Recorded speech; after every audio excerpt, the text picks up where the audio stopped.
When so potential recovery is visible on the long-term price chart of Vera Bradley INC, but with certain limitation unless this particular stock extremely well.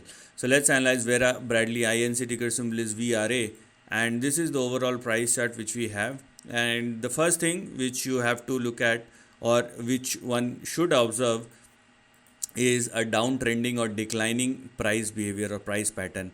So this particular stock has been moving down or has been falling down for quite some time, and this red line represents the big resistance zone.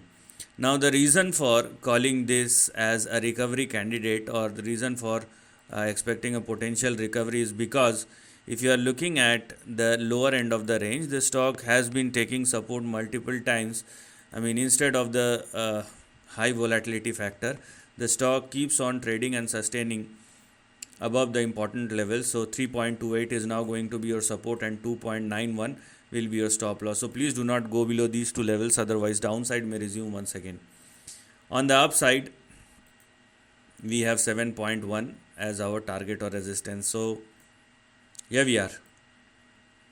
This highlighted section is something which is active for the time being, and that's what you need to look at moving forward. If you want to go beyond 7.1, that definitely requires a breakout, because you can clearly see a big red line represents the resistance zone. So if you want to go beyond that zone, if you want to go beyond this line, then that definitely requires further breakout. If it happens, then you can go for the next phase of the recovery, which will resume thereafter. So what lies ahead is the next big question which we have in front of us. So here we are.